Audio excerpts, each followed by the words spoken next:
TikTok, a place for dances, skits, and some of the most disturbing content ever uploaded to the internet. I made this iceberg myself, and it will only get darker as we go on. It started like any other night for 25-year-old Hannah Viverette. She was in her apartment, listening to music, recording herself dancing for a TikTok video. She had done this dozens of times before, completely unaware of what was about to happen. Out of nowhere, her balcony door silently slid open. At first, she didn't seem to notice, but then a man stepped inside. He didn't knock, he just stood there staring.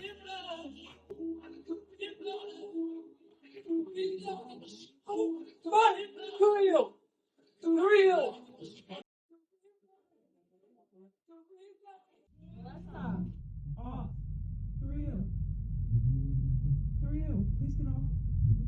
Please get out. No, please get out. Yes. Who are you? Please get out of my apartment right now.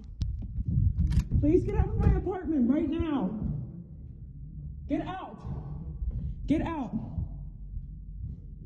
Hello?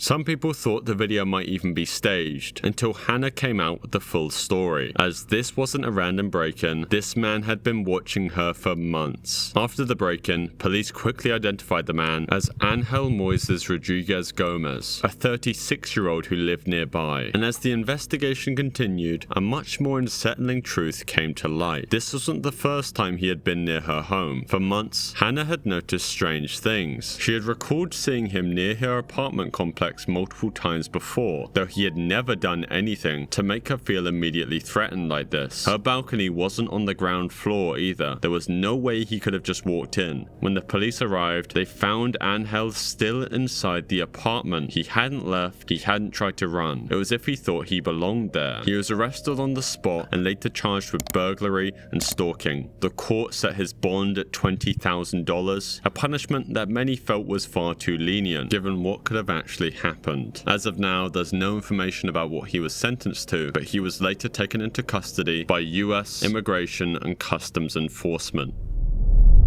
Ava Majeure wasn't trying to be famous, at least not at first. Like millions of others, she started posting short videos of herself, lip-syncing to songs, dancing, and generally following trends. Seemingly at random, she seemed to hit the algorithm at just the right time, as by the time she was 14, Ava had gained over 1 million followers. And with that kind of attention came something most teenagers don't experience: fame. At first, Ava and her family saw TikTok as an opportunity. As she wasn't just building a fan base, she was making money too. Like many influencers, she monetized her growing audience through brand deals and paid interactions. But with that success came something darker. Among the thousands of comments and messages, some stood out. They weren't just from fans who liked her videos, they were from people who were obsessed. Ava had no way of knowing that one of these followers would eventually change her life. His name was Eric Rohan Justin, an 18-year-old from Maryland, and his interest in Ava wasn't exactly healthy. Eric followed her every move online, watching her videos over and over again. And he wasn't just leaving comments like everyone else, he was sending her hundreds of messages, trying to get her attention. When he wasn't getting the responses he hoped for, he tried something else, sending her money. Through Cash App, Eric sent hundreds of dollars to Ava, hoping she'd acknowledge him. But Eric wasn't just tipping her for her content, he wanted more. At one point, he even asked Ava for personal photos, not just TikTok videos, but private pictures, just for him. And she and her parents agreed. For $300, Ava sold photos of herself smiling for the camera to Eric. But when Eric started asking for more explicit photos, that was when Ava finally blocked him. She figured that would be the end of it, though she was wrong. Instead of backing off, Eric became more desperate. Through rigorous searching and clues spread throughout her social media, Eric soon discovered where Ava lived. Then, on July 10th, 2021, Eric put a plan into motion. At 4:30 a.m., while Ava and her family were asleep, Eric showed up at their house. house, carrying a shotgun. Without warning, he fired a round through the door, shattering the early morning silence. The blast jolted Ava and her family awake. This was no longer just an online obsession, but Eric himself wasn't prepared for what would happen next. Ava's father, a retired police officer, grabbed his own gun and rushed towards the door. He saw Eric outside, still holding the shotgun, still trying to get inside. He knew his family was in danger, so he took action. Stepping outside, he fired his own weapon, striking Eric. The obsessed van collapsed onto the ground, and the threat was over. When police arrived at the scene, they found Eric lifeless outside the Majuri home, his shotgun still beside him. For Ava and her family, the reality of what just happened almost seemed impossible to process. A fan from TikTok had traveled hundreds of miles, stalked them, and tried to break in with a gun. If her father hadn't acted, what would have happened? But this wasn't the end of the ordeal. There was another twist. After the shooting, investigators searched Eric's phone and online activity, and what they found was deeply disturbing. He had been planning this for literal months. There were messages, notes, and a search history that showed he was obsessed with Ava and fully intended to harm her. And even worse, he wasn't acting alone. Detectives discovered that Eric had been in contact with other people online discussing Ava. He had encouraged others to harass her, and in some messages, he even hinted that he was willing to pay someone to help him attack her family. Even worse is that one of the people Eric was in contact with was a pupil at the same school Ava went to. The police ruled the shooting as justified self-defense, and no charges were filed against Ava's father.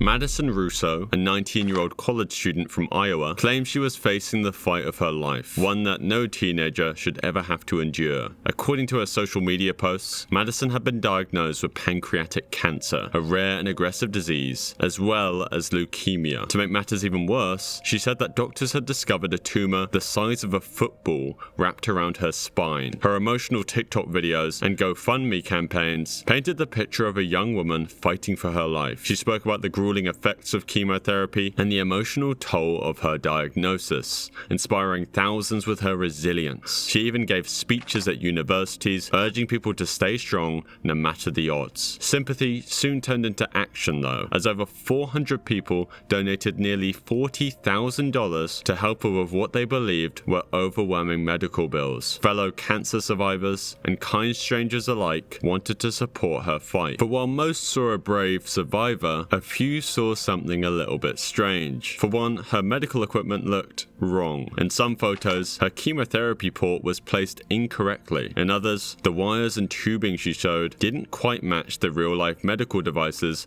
used for cancer treatments. To the average person, most of these details would have probably gone unnoticed, but to doctors, nurses, and real cancer patients who had gone through all the treatment, the inconsistencies were pretty obvious.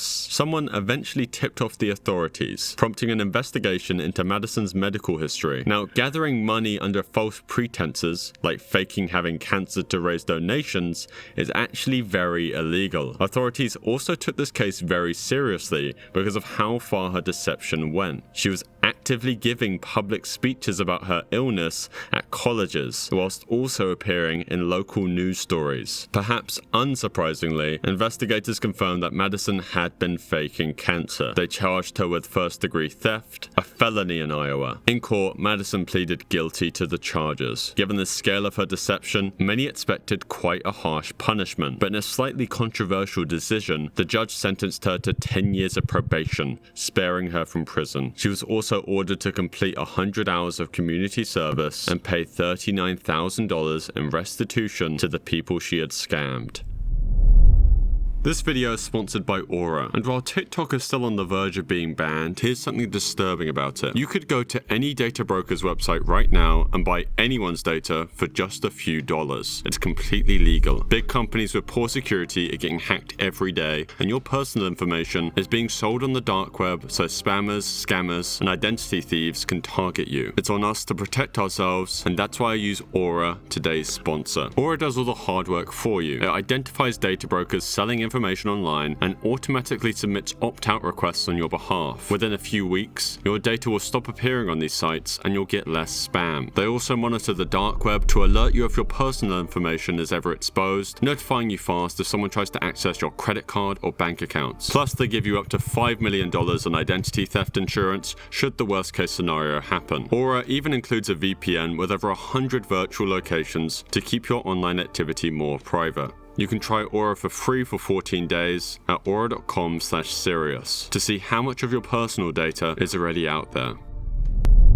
Taylor Jean Scrum was a young woman who had found her passion, motorbikes. On social media, Taylor shared her love for riding with thousands of followers. Her TikTok videos were filled with her going at high speeds, going on group rides, and scenic road trips. She often posted clips of herself weaving through traffic, and she made it look effortless. She wasn't reckless, at least not in her eyes, but motorbikes can be unpredictable. One wrong move, one small miscalculation, and everything can change in an instant. And as Taylor gained more attention online, she may have also started pushing the limits. As she wasn't riding just for herself anymore, she was riding for an audience. The evening of May 25th, 2022 probably felt like any other for Taylor Jean Scrum. She, along with a group of other bikers, hit the road, engines roaring, as they merged onto Interstate 95. Riding in a pack was something Taylor loved. As I said, motorbikes are unpredictable, but going on a highway with one makes it even more dangerous, even for experienced riders. Somewhere near mile marker 296, something went wrong. No one knows for sure what caused it, as maybe it was a sudden stop, maybe another rider lost control, maybe a car merged too close, forcing the bikers to react. But whatever it was, it triggered a chain reaction. One moment the group was riding smoothly, but the next, tires screeched against the asphalt and bodies tumbled into the road. Taylor was among them. She was thrown from her bike, hitting the pavement hard. Before she had a chance to move, headlights flooded over her. A Chevy Silverado was coming fast, and the driver didn't have enough time to react. Within moments, the highway was filled with flashing lights. Police cars, ambulances, bystanders stopping in shock. But there was nothing they could do. Taylor was gone. The news spread quickly. In a matter of hours, her social media was flooded with messages of disbelief. Her followers, the people who had watched her ride with such confidence, were now seeing her name in headlines. But what made her death even more unsettling was something she posted just before the crash. A TikTok video that in hindsight felt almost like a warning. The video was simple. Taylor sitting on her motorbike with a mocking caption reading, "You're gonna get yourself killed on that." But no one could have predicted how disturbingly ironic those words would become.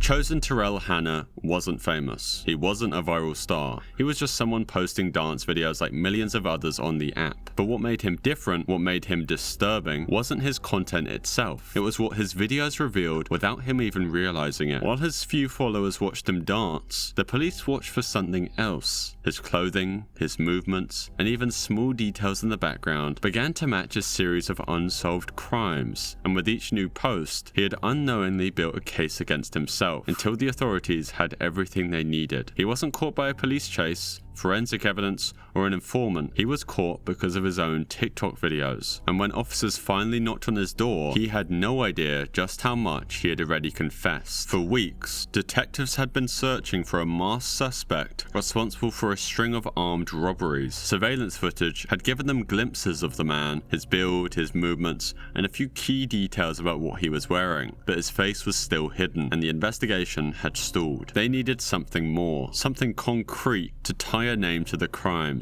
Then, in one of the strangest twists imaginable, they found exactly what they were looking for on TikTok. Scrolling through Chosen Terrell Hanna's account, investigators were stunned. The first thing that caught their attention was a pair of white Nike shoes with red accents. The suspect in the robbery footage had worn the exact same shoes. It could have been a coincidence, but then they noticed a black backpack with a floral pattern. That same bag had been used in the robberies, visible in the security footage. And then came the final, most damning detail: his hair. In one of the crimes, a glimpse of the pinkish purple hair peeked out from under the suspect's mask. It was unmistakable. Piece by piece, the police built their case, using every frame of his TikToks they could to add to the evidence they already had. The shoes, the backpack, the hair, it was all there, hiding in plain sight. And with every post, every dance, Chosen had unknowingly tightened the noose around himself. And soon, detectives had seen enough. They knew they had their suspect. All that was left was was to bring him in. On February 23, 2022, FBI agents and local law enforcement surrounded Chosen's home in Redford Township, Michigan. The arrest was swift, calculated, and left no room for escape. Agents arrived at his residence with a warrant, prepared for any resistance, but there was none. When they moved in, Chosen surrendered without incident. He was charged with 4 armed robberies, each carrying serious penalties. Prosecutors laid out the timeline of his crimes. Between December 2021 and February 2022, he had allegedly robbed multiple businesses, including a 7-Eleven, a petrol station, and a Dollar Tree, always brandishing a gun and demanding money. His videos were played in court side by side with the robbery footage. Chosen pleaded guilty to all 4 armed robberies. By doing so, he avoided a drawn-out trial and risk of an even harsher sentencing. In federal court, he was sentenced to 7 years in prison.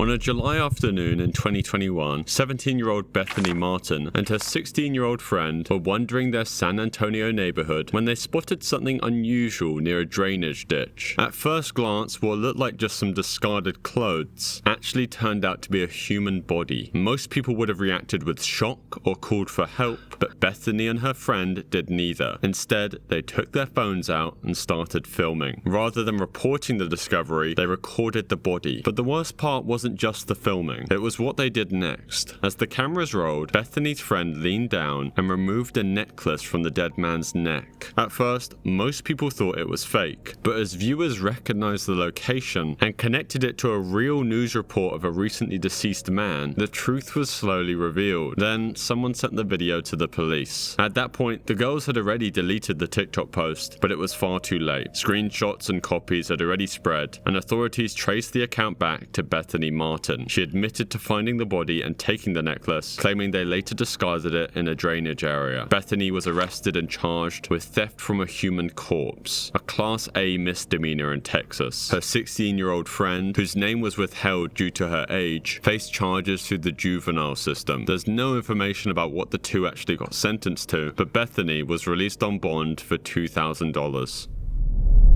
At just 18 years old, Kirra Santarelli was finishing up her senior year at Northview High School in Florida. Like most teenagers, she used TikTok to share fun moments and connect with friends. Her videos often featured trending sounds or random clips of her daily life. But one post in particular would take on a very chilling meaning just days later. In the short clip, Kirra sat in her car, recording herself with a relaxed and confident expression. The caption read, "When they tried to call me a bad driver, but I've never hit a person or an actual car." It was obviously a simple, playful post, something that you'd probably forget almost instantly. She wasn't bragging or trying to be reckless, it was just a light-hearted response to the idea that she wasn't the best driver. It was a quiet Friday morning, just like any other. Kirra was driving down US Highway 29, a familiar road that stretched through Florida. It was early, the sun barely rising, casting a glow over the empty highway. But Kirra had no idea that someone else was on that road, someone driving the wrong way. A Chevrolet sedan was barreling towards her at full speed, heading straight into her lane. The driver, for unknown reasons, wasn't stopping. There were no signs of slowing down, no attempt to swerve. The two cars were on a collision course, and in an instant, there was no way to avoid what came next. The two vehicles crashed head-on with an incredible force, crumpling metal, shattering glass, and sending debris flying in every direction. The sheer violence of the crash left no room for survival. By the time emergency responders arrived, the damage had already been done. Both Kirra and the other driver were killed on impact. As the details of the crash spread, so did the eerie realization, as just days before, Kirra had posted that joke video about never being in an accident. Now her life had ended in one. The irony was too painful to comprehend.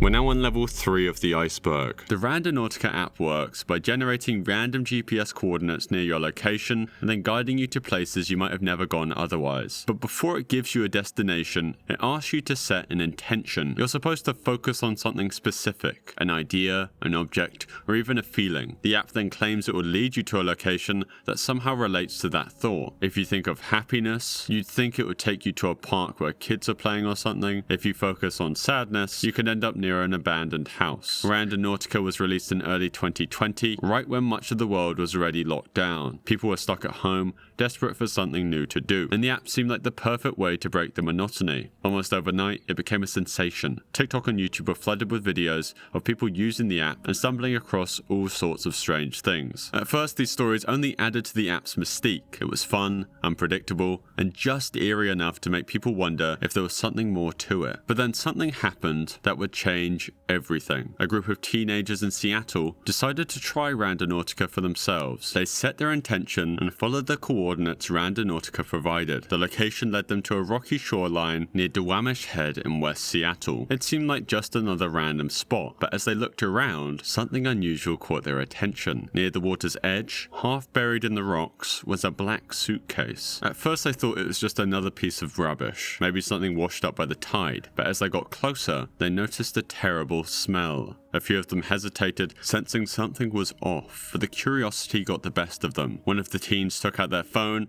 and started recording as another cautiously unzipped the suitcase. Inside, they saw plastic garbage bags, tightly wrapped and stuffed into the case. The smell was overwhelming. Something was very wrong. Then the video cuts to them calling the police. They had no idea what they just stumbled upon, but they knew one thing for certain. They weren't sticking around to find out. And what happened next confirmed their worst fears. When the authorities arrived and opened the suitcase, they found human remains inside the plastic bags. Not long after, another set of remains was found in the water nearby. The scene quickly became a major crime investigation, and the TikTok video that captured the discovery started to spread rapidly. Literally millions of people watched, horrified. Speculation, of course, took over the internet, as some people believe Randonauting had somehow led the teens purposely to the body. Others dismissed it as a tragic coincidence, as after all, the app was designed to generate random locations, nothing more. Seattle police immediately took over the area, treating it as an active investigation. The black suitcase was carefully collected,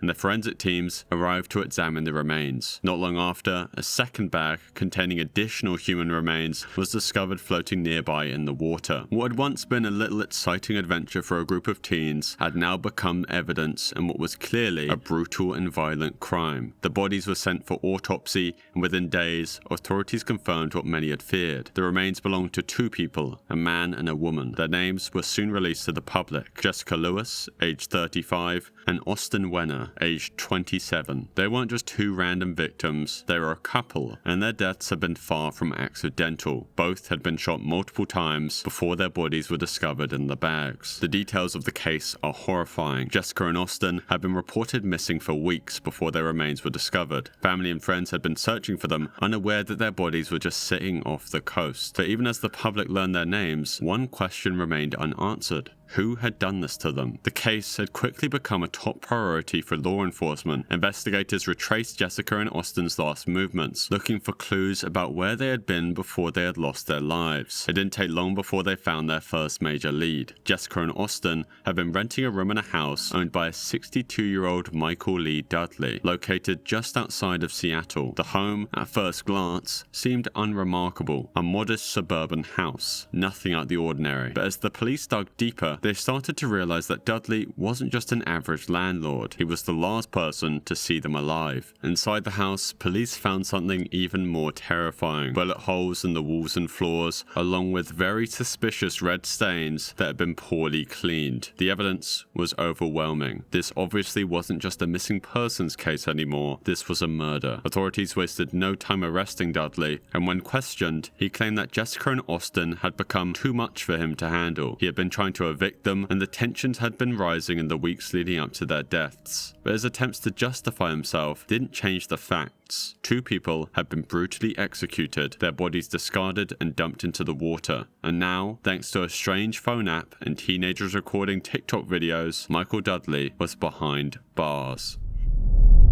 Zachary Latham was just a teenager when he moved into his grandmother's home in Vineland, New Jersey. But unlike most 18-year-olds, Zachary wasn't just living a normal life. He was trying to become famous on TikTok. At first, his content seemed harmless. He posted videos about his life and his car mainly. But soon, his TikTok account took a very different turn. He began recording confrontations with his neighbors, the Durham family, and posting them online for the world to see. What are you gonna do, Karen? That's not my name, so get my name straight. Go ahead. You okay, Karen? Go ahead, get my tag. Joe, Get my tag, Karen. my name is not Karen, so get my name straight. Get my tag, it's okay. The Durhams had been growing frustrated with Zachary's behavior. He had a habit of speeding recklessly through the residential streets, ignoring the safety of the people around him. When the Durhams, especially William Durham Sr., a corrections officer, tried to call him out on it, Zachary didn't just ignore them, he made them his content. In one video, Zachary filmed himself arguing with Catherine Durham, William Sr.'s wife, calling her a Karen and laughing at her anger, and the video blew up, drawing in thousands of comments. Some people cheered him on, while others questioned why he was provoking her in the first place. But Zachary didn't stop. If anything, the attention fueled him. He made more videos, more confrontations. He even started tagging his posts with "Road to Fame," as if this wasn't an actual dispute, but a storyline in a series he was creating, and it was working. To his followers, it was entertainment. To the Durhams, it was harassment. Then, on May 4th, everything came to a head. According to reports, the confrontation began when Catherine, William Sr., and their sons, William and Jonathan, decided to confront Zachary about his behavior. The Durham parents believed that Zachary had purposely swerved his truck towards their sons whilst they were out on their bikes, and after months of tension, they were no longer willing to let it slide. You're 18? Come on! Get out of his face! Get out of my face! Get out of his face! No! Get out of my face! Get out of his face! Oh, did you hit me? Did you hit me? Ow! You're the video, right? Zachary drove home, armed himself with a stun gun and knife, and waited. They followed him there, and that's where the situation turned violent. Outside his home, a physical fight broke out between Zachary and the Durhams. At some point, Zachary pulled out his knife, and in the struggle, he would strike William Sr. with the knife multiple times in the torso and arm, and his injuries were severe, and despite efforts to save him, the 51-year-old father would die shortly after. The entire confrontation was chaotic. When the police arrived, they took both sides into custody. Zachary claimed that he had acted in self-defense, arguing that the Durhams had come to his home intending to attack him, whereas the Durhams say that Zachary had lured them to his house, armed and ready, with the intention of creating a violent altercation. Prosecutors initially charged Zachary with manslaughter instead of murder, suggesting that they didn't believe it was entirely premeditated. In April of 2023, a jury found Latham not guilty, accepting his claim of self-defense during the confrontation. If you were scrolling through TikTok a few years ago, you might have come across a creator known as Yandere Freak. With a mix of cosplay and edgy humor, they had built up a significant following. Their real name was Mary Ann Oliver Snow, and they dressed up as popular anime and video game characters, acting out short skits and lip-syncing to dramatic audio clips. As their audience expanded, so did their influence. Yandere Freak became a well-known figure in certain corners of TikTok, amassing hundreds of thousands of followers. But what most people didn't realize was that behind the cosplay, a much darker story was unfolding. On the 17th of January 2021, Mary Ann Oliver Snow was hanging out in their home in Houston, Texas, along with several close friends. They had all known each other for years, and it was the kind of casual gathering they had done many times before, drinking, joking around, and just talking. But that night, something was different. At some point during the evening, Mary Ann retrieved a handgun, a Glock 19, which they claimed had once belonged to an ex-boyfriend who had left it behind. According to their later testimony, they believed the gun was unloaded. It wasn't meant to be a threat, it was just a prop in the moment, something to joke about. As Mary Ann showed off the gun, they pointed it at their friend Helen Hastings, who was just 18 years old at the time. Laughing, she started waving the weapon around. It was meant to be a harmless, edgy joke amongst friends. But then, in an instant, the gun went off. A bullet had struck Helen in the head, and she collapsed instantly. The friends scrambled, calling 911, as Mary Ann reportedly broke down, screaming in shock. Emergency responders arrived quickly, but there was really nothing they could do. Helen was pronounced dead at the scene. When police arrived, Mary Ann immediately claimed the shooting was an accident. She said she had no idea the gun was loaded and that they had pulled the trigger without meaning to fire. According to their account, they had played with the gun before,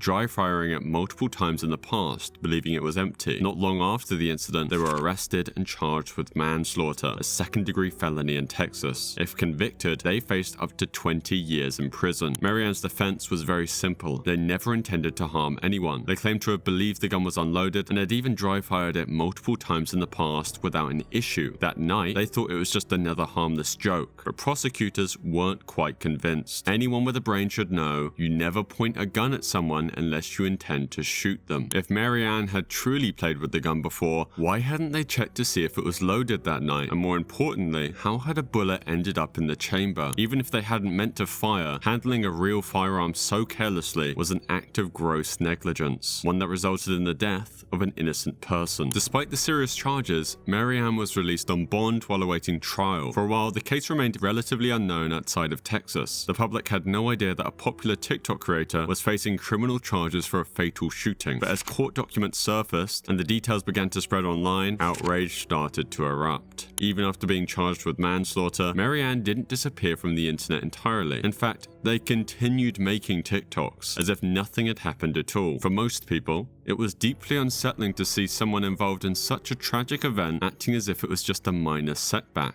Unlike many high-profile cases, the legal process surrounding Yandere Freak's charges became somewhat of a mystery. There has been very little public information about the outcome of the case, leaving many questions unanswered. The lack of clear updates has only added to the unsettling nature of the case, leaving people wondering how someone involved in such a tragic event seemingly faded into the background. Kirra Hart was a 14-year-old girl from Queensland, Australia. Sometime in March 2023, Kirra was invited to a sleepover. The girl who invited her, Renisha Gretsch, wasn't a stranger. She was someone Kirra knew, a so-called friend. There was no reason to say no. She arrived at the house, probably expecting to watch a film, eat snacks, and laugh with her friends. But instead, the door shut behind her, and the atmosphere changed immediately. What she thought was going to be a fun night with friends turned into something much darker. It started with simple taunting. The girls at the sleepover, the same ones who had invited her over, weren't acting like friends anymore. They surrounded her, making fun of her, and started off just by bullying her. Over the next few hours, she would experience a level of cruelty that's hard to imagine. The betrayal, the violence, and the sheer lack of humanity was made worse by the fact that they made sure to record everything. At first, Kirra's friends and family had no idea what had happened to her. When she finally came back from the sleepover, she was barely recognizable. Her face was swollen and bruised, her body covered in wounds. But the full horror of what she endured wouldn't be understood until the footage surfaced online. In the video, Kirra is seen cowering, crying, and begging for it to stop. But there was no mercy. The girls who are supposed to be her friends are now her tormentors, taking turns hitting, kicking, and slicing her with knives. They pulled her by her hair, mocking her and laughing, as if it were some sort of game. The video was first uploaded to Snapchat and TikTok by the attackers themselves. They bragged about what they had done, almost as if they were proud of it. But once the footage made its way onto Instagram, Twitter, and Facebook, it started to spread more quickly. Despite social media platforms taking the video down, it had already been reshared thousands of times. And under the mounting pressure, authorities soon took action. The three girls responsible, Chloe Denman, sisters Renisha and Shania Gretsch, were arrested and faced multiple charges, including assault occasioning bodily harm and deprivation of liberty. But due to their ages, with the youngest of them being 12, it's very likely that they will not face any sort of heavy punishment. We're now on level 4 of the iceberg. Deno and Zahra were one of those couples. Their videos, pranks, challenges, and everyday moments built a loyal audience, with fans calling them relationship goals. But social media often hides reality. On July 4th, 2024, something went terribly wrong. An argument broke out between Deno and Zahra, the details of which are still unclear, but it quickly escalated into something far more dangerous than anyone could have expected. In a moment of rage, Deno allegedly pulled out a weapon, aimed it at Zahra's face, and fired it. Neighbors and emergency responders rushed to the scene, finding Zahra in critical condition. She was immediately transported to the hospital, where doctors worked desperately to save her life. Miraculously, she survived the shooting, but the injuries she suffered were severe. While Zahra was in a hospital bed fighting to recover from her injuries, Deno was facing the full force of the law. Authorities arrested him in connection with the shooting and he was booked into jail. Reports from the Flower Mound Police Department confirmed the details of the incident, and soon mugshots of the once popular TikToker were circulating on the platform. And even after everything, they're back together. Recent posts show them side by side, acting like nothing ever happened. Deno was only sentenced to 10 years of probation, as his defense argued that it was purely accidental. Though that still doesn't explain the argument why Deno would retrieve a gun and then point it at the woman he's meant to love most. Terion Ishmael Thomas, better known as Mr. Prada, had over 4 million followers on TikTok. Thomas built an audience through comedy skits that often covered very mundane topics like dating, family, and school life, with his expressive delivery making him a favourite for TikTok's For You page. But soon, his name would make headlines for something far darker. On the morning of September 29th, 2024, Louisiana authorities received a call that would set off a shocking investigation. A body had been found dumped on the side of the road in St. John the Baptist Parish, a quiet area just outside New Orleans. The victim was wrapped in a blue tarp, his body discarded as if someone had wanted to make him disappear. When the police arrived, they uncovered a brutal crime scene. The victim was 69-year-old William Abraham, a therapist and former Catholic priest from the area. He had been beaten to death, suffering from severe head trauma that suggested a violent struggle. There were no signs of a robbery though. His wallet and belongings were still intact. Whoever had done this wasn't after money. At first, the investigators struggled to understand who could have wanted Abraham dead. By all accounts, he was a respected member of the community, known for helping people through their struggles. But as detectives dug deeper, a trail of evidence would lead them to a suspect no one expected: TikTok star Mr. Prada. Surveillance footage from the night before the discovery held a crucial clue. Cameras had captured Abraham walking into an apartment, but he would never come back out. That apartment belonged to Terion Ishmael Thomas, Mr. Prada himself. More disturbing details quickly emerged. Witnesses reported seeing Thomas dragging a large blue tarp to a car, struggling under the weight of whatever was inside. When police found Abraham's vehicle abandoned later that day, they made another discovery. Mr. Prada had been the one driving it. With the evidence stacking up, one thing was clear. This wasn't just a random attack, but what had really happened inside that apartment? And what connection did a 69-year-old therapist have to a 20-year-old TikTok star? Those answers would only lead to more unsettling questions. Detectives quickly confirmed something unsettling. Thomas had never been a client of Abraham's. This ruled out any standard therapist-patient relationship, leaving authorities searching for another connection. If their meeting wasn't professional, then what had brought them together that night? With mounting evidence, police issued a warrant for Thomas's arrest. But by the time law enforcement was ready to move in, he was already on the run. His escape didn't last long though. On the 1st of October 2024, just 2 days after Abraham's body would be found, authorities tracked him to Dallas, Texas, nearly 500 miles away from the crime scene. Police moved in quickly and Thomas was taken into custody without incident. At the time of his arrest, Thomas refused to explain what had happened that night. He didn't fight back, but he also didn't offer answers. What had led to such a brutal killing, and why had he tried so desperately to cover his tracks? Well, we might not ever find out. As of today, Mr. Prada has remained silent, and the authorities investigating the case have yet to reveal any information. JinnKidd's real name is Ali Nassar Abulaban, and he was known for his TikToks that you may have actually seen before, where he pretended to be an NPC from the game Skyrim. You try mercenary work? Might suit you. Through these TikToks, he gained around 945,000 followers before his account would be terminated. Outside of his skits, he was just a normal guy. At least that's what it seemed like. He was married to Anna Abulaban, and together they lived in San Diego, California. From the outside, they looked like a normal couple, as Anna would occasionally appear in some of his TikToks. But as much as he gained online, his personal life was spiraling. His mental state was becoming unstable, and his relationship with Anna was suffering because of it. In October of 2021, she told Ali it was over. She wanted a divorce. For Ali, that wasn't an option. Instead of accepting the breakup, he spiraled. He refused to believe it was real. He became obsessed with Anna's every move. He stalked her, tracked her, and listened in on her private conversations. As without her knowing, he installed a hidden tracking device on her iPad. Through it, he could hear everything she said, every conversation, every plan she made, and every person she talked to.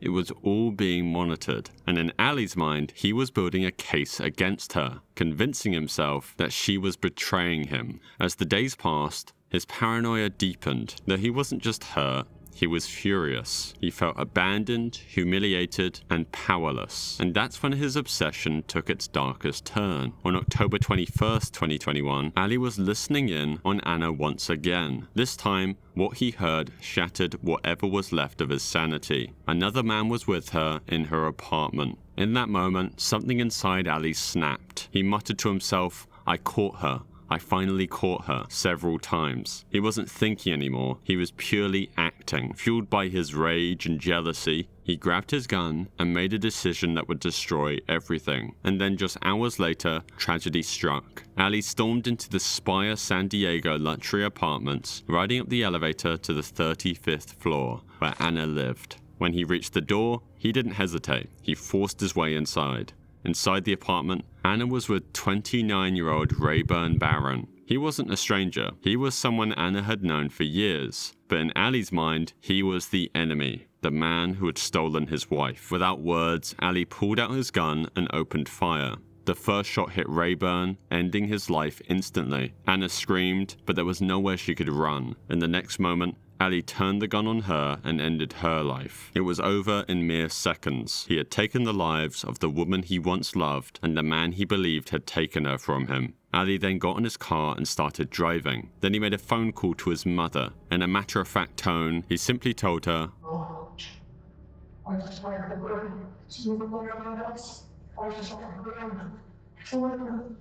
By now, Anna's neighbors had already called 911, and it didn't take long for the police to piece together what had happened and put out an alert. Ali was on the move and officers were closing in, though he wouldn't make it far. Not long after leaving the apartment, police caught up with him on Interstate 805. His car was pulled over and officers surrounded him. He didn't fight, and he didn't try to escape. Ali was taken into custody without resistance, the gun still in his vehicle. By the time the news broke, the internet was in shock. The same man who had once made people laugh with his funny videos had now become the face of a brutal double murder. But the deepest impact was felt by the person who had no way of understanding what had happened. Ali and Anna's 5-year-old daughter. In an instant, her mother was gone. She would grow up not just without Anna, but with the horrifying reality that her father, the man who was supposed to love and protect her, was the one responsible for taking her away. There was no way to explain to a child why her world had been shattered. In the months that followed, Ali Abulaban sat in a courtroom, no longer an internet personality, but a man on trial for a double murder. He pleaded not guilty, insisting that he had acted in a moment of uncontrollable rage. But the evidence obviously told a very different story. In May of 2024, a jury found him guilty of both counts of first-degree murder. Then, in September of 2024, he was sentenced to 2 consecutive life sentences without the possibility of parole. Social media can turn everyday people into stars overnight. Johntae and Eric were one such a couple. Their TikTok videos gained them over 800,000 followers, as many admired them not just for their personalities, but for the representation they brought to the LGBT community. Though the same people who built their brand on love were hiding something much darker, something that none of their followers saw coming. At first, the changes were subtle. Their upload slowed down, and the usual light-hearted energy in their videos felt somewhat different. Some followers noticed, but most scrolled past without a second thought. Then, one day, their content would stop altogether. What happened? The answer isn't just surprising, it is deeply disturbing. On August 10th, 2022, Johntae was arrested in Georgia. At first, the details were scarce. News outlets reported that he'd been taken into custody, but for what? No one knew for sure yet. It didn't seem real. Fans obviously scrambled for answers, hoping it was some kind of mistake. Then just as people were starting to wrap their heads around Johntae's arrest, something even stranger started happening. Eric took to social media to defend Johntae. He was emotional, adamant that his partner was innocent. No, he has not done anything to no one. Y'all know John will not harm a soul. He's the most free-spirited, caring person that I know. To him, this was just a mistake, something that would soon be cleared up. He reassured their fans that Johntae would be home soon, but that never happened, because just days later, Eric was arrested too. The same man who had been pleading for Johntae's innocence was now in handcuffs himself. 2 arrests on the same case, same sudden disappearance from social media. On August 1st, 2022, in Rossville, Georgia, a man named Dakota Bradshaw had been shot inside his home. Witnesses reported seeing 2 vehicles speeding away from the scene, a red truck and a blue Dodge Challenger. Bradshaw was rushed to Arlinger Hospital, but it was too late. He didn't survive. As police pieced together the evidence, their investigation led them to Johntae Collier and Eric Dodds. On August 8th of 2022, a murder warrant was issued for Johntae, and just 2 days later, he was arrested in Huntsville, Alabama. At that moment, many assumed the case was closed, but on August 15th, investigators took it a step further. A second murder warrant was issued, this time for Eric. The very next day, he would be arrested. Their fans were in complete shock. Over the next following months, more details would emerge. While authorities did not publicly disclose a specific motive, the prosecution had enough evidence to charge both men with felony murder. Even after the convictions, many questions remained unanswered. What exactly happened between Dakota Bradshaw and the 2 TikTokers before the shooting? And what was the motive? Authorities never publicly confirmed these details, leaving room for continued speculation. But one fact remained clear. Now, with both men sentenced to life in prison, their time in the spotlight had come to a permanent end. By May of 2023, after standing trial, both Collier and Dodds were found guilty of felony murder. They were both sentenced to life in prison. The TikTok couple, who had once been known for their playful videos and seemingly perfect relationship, would now spend the rest of their lives behind bars. We're now on level 5 of the Iceberg. Louise Cam was a successful businesswoman living in Hertfordshire in England. At 71 years old, she had built a comfortable life managing rental properties, including a £1.3 million house in Barnet and a shop with 3 flats in Willesden. That's when she met Kusai Al-Jundi, a 25-year-old chef who worked in a restaurant in Willesden. He was charming, confident, and always had a way with words. He talked about his wealth, his powerful connections, and how he could make things happen. It wasn't before long he introduced Louise to a new business proposal, one that seemed too good to pass up. Kusai claimed to have a wealthy girlfriend named Anna, who was eager to invest in property. According to him, she was ready to buy both of Louise's properties for £4.6 million, offering a fast, off-the-books deal that would benefit everyone involved. Louise had been considering selling, and if Kusai was telling the truth, this would be an easy and profitable transaction. But she wasn't dealing with an ordinary buyer. Unbeknownst to her, Kusai was not the businessman he claimed to be. He had no money, no high-profile connections, and no intention of following through on the deal. Behind the scenes, something much darker was taking shape. To make his plan work, Kusai brought in Mohammed El Aboud, a 28-year-old delivery driver. As a man in a difficult financial situation, Mohammed was willing to do whatever it took to help his friend secure the deal. Together, they made sure everything was in its place. On July 26, 2021, Louise was invited to Kusai's home in Barnet, where she expected to finalize the property transfer. She had no reason to suspect anything was wrong, though once she arrived, at some point during the visit, Mohammed launched a violent attack. He strangled Louise with a hairdryer cord in a cold-blooded act. With Louise dead, Kusai and Mohammed now had a major problem. The plan had always been to take her properties, but now they had a body to hide. Their solution was equally as disturbing. They stuffed Louise into a wheelie bin, right there at the property. Instead of disposing of it immediately, they left her there, hidden from view, as they put the rest of their scheme into motion. Over the next 48 hours, Kusai attempted to fake Louise's presence. Using her phone, he sent text messages to her friends, family, and business contacts, pretending she was still alive. He told her sons that she had gone away with her friend and wouldn't be available for a while. But deception can only go so far. Louise's family and friends immediately grew suspicious. The messages just didn't sound like her, and the way they were written felt off. They were too vague and too unlike the direct and business-minded woman they knew. Meanwhile, Kusai and Mohammed weren't acting like men trying to cover up a crime. In fact, they were celebrating. Rather than lying low, Mohammed filmed himself dancing with his girlfriend in one of Louise's properties and posted the video to TikTok. He had literally just committed a murder, and now he was smiling for the camera. In another clip, he shows off his brand new car,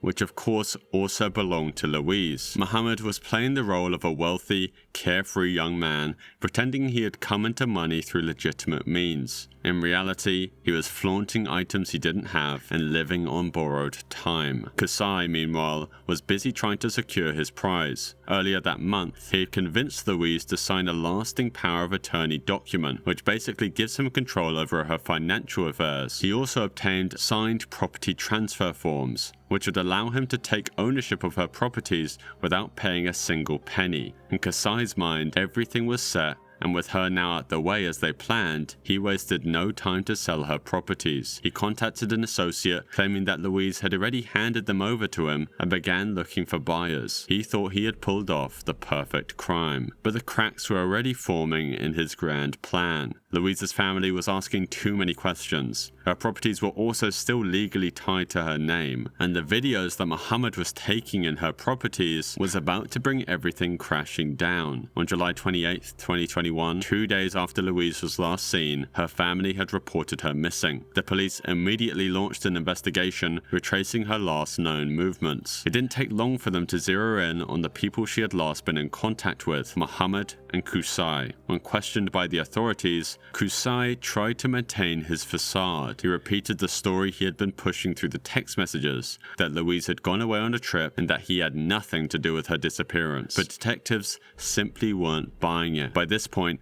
the reckless social media activity, particularly the TikTok videos, had raised suspicions. As the pressure mounted, the truth unraveled. Just days after her disappearance, police discovered Louise Cam's body. She was found stuffed inside that same wheelie bin, though she had been moved to Wood End Road in Harrow, where it was concealed under garden waste. Muhammad El Aboud and Kusai Al Jundi were arrested and charged with Louise's murder. In 2022, the pair were each sentenced to life in prison, with a minimum term of 35 years.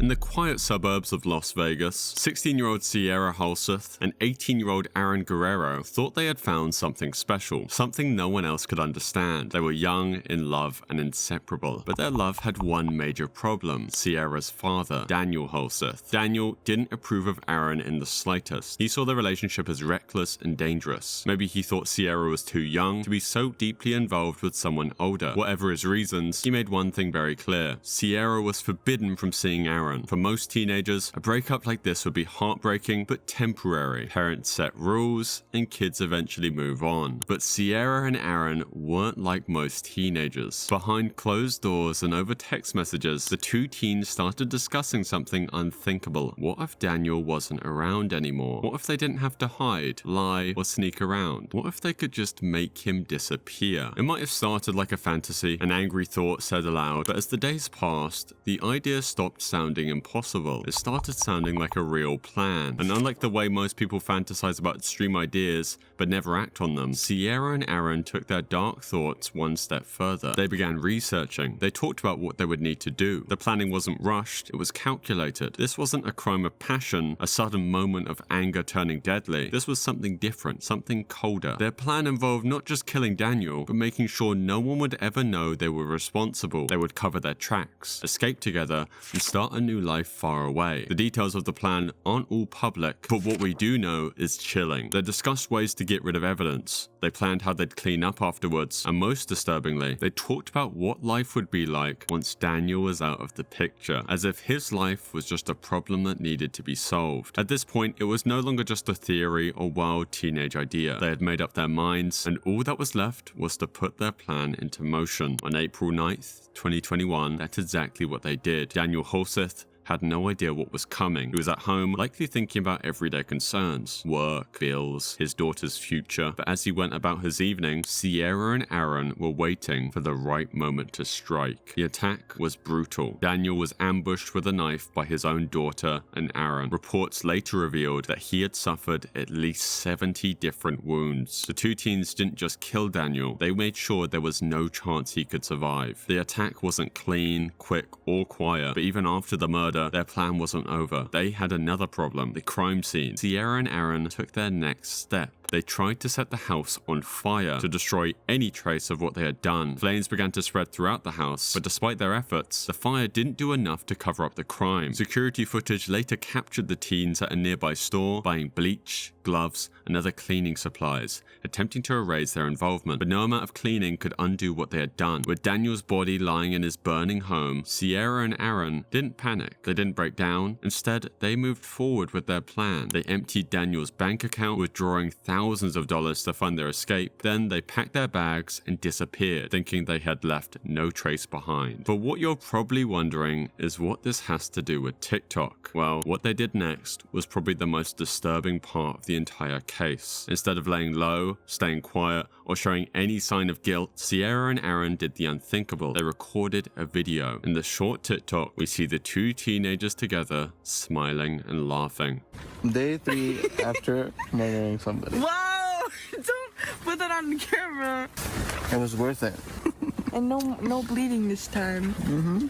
We got through that. The video became one of the many pieces of evidence in the case, as it was proof they didn't see what they had done as a mistake. They saw it as a shared experience, something that bonded them even further. Meanwhile, back in Las Vegas, authorities were quickly piecing things together. The fire hadn't completely destroyed the crime scene, and it didn't take long for investigators to realize that Daniel Halseth's death wasn't an accident. With the evidence stacking up, police launched a manhunt for Sierra and Aaron. The two had taken off, traveling across states in an attempt to disappear, but their freedom wouldn't last long. Just 3 days later, on April 13th, 2021, the couple was found and arrested in Salt Lake City, Utah. In early 2023, both Sierra and Aaron took plea deals to avoid a trial. They pleaded guilty to first-degree murder, conspiracy to commit murder, and arson. By taking the deal, they avoided the possibility of a harsher sentence, but their punishment was still severe. On April 8th, 2023, Sierra was sentenced to 20 years to life in prison, and a month later, in March, Aaron received the same sentence, 20 years to life. Nicola Priest's TikTok account seemed like a window into the life of a loving young mother. She posted videos that painted a picture of happiness, dancing, smiling, and lip-syncing to popular songs. Her daughter, Kaylee Jade, often appeared in these videos, laughing and playing along, just like any other carefree toddler. But behind closed doors, the reality was much darker than anyone watching could have imagined. Social media is built on appearances. People purposely show the best parts of their lives, but those watching her TikTok videos didn't see what was happening behind the screen. They didn't hear the cries of a 3-year-old being mistreated. They didn't see the text messages she sent to her boyfriend, Callum Redfern, joking about punishing Kaylee Jade when she misbehaved. They didn't know that the same woman filming playful TikToks was also ignoring her daughter's pain. On the night of August 8th, 2020, the illusion of happiness Nicola Priest had crafted online shattered completely. Sometime between the evening and early hours of the next morning, something horrific happened inside her apartment in Solihull, England. Her 3-year-old daughter, Kaylee Jade, suffered fatal injuries. Injuries so severe that experts later compared them to those of a child in a high-speed car crash. At 11:17 a.m. the next day, Nicola dialed 999. Her voice was panicked as she told the operator that her daughter wasn't breathing. Paramedics arrived at the flat within minutes, but it was already too late. Kaylee Jade's body was lifeless, showing clear signs of a brutal attack. It was clear that Nicola had been physical with her. Despite the extreme circumstances, Nicola and her boyfriend Callum acted as though they had no idea what had happened. They told paramedics that Kaylee Jade had simply fallen asleep and never woken up, but doctors who examined her body obviously knew the truth. As investigators combed through the scene, disturbing details began to emerge. Neighbors reported hearing loud noises and thuds coming from the apartment the night before. Some even recalled hearing Kaylee Jade crying. Then, the autopsy confirmed what detectives feared. Kaylee Jade had died from blunt force trauma. She had been subjected to ongoing abuse, with previous injuries showing she had suffered long before that fatal night. And as police continued their investigation, they found more damning evidence. Messages between Nicola and Callum laughing about punishing the toddler when she didn't behave. Nicola had presented herself as the devoted mother on TikTok, but in reality, she had failed Kaylee Jade in almost every way possible. The little girl who once appeared in her videos was now gone, and the truth about what happened inside that apartment was finally beginning to unravel. Nicola and Callum both sat in court, accused of causing or allowing the death of a child. From the start, it was clear that neither of them wanted to take responsibility. Instead, they turned on each other. Nicola claimed that Callum had been the one to inflict the fatal injuries, while Callum insisted that he had only arrived at the apartment after the abuse had already taken place. But the evidence told a very different story, one where both were guilty. The court heard about the disturbing messages Nicola and Callum had exchanged in the days leading up to Kaylee Jade's death.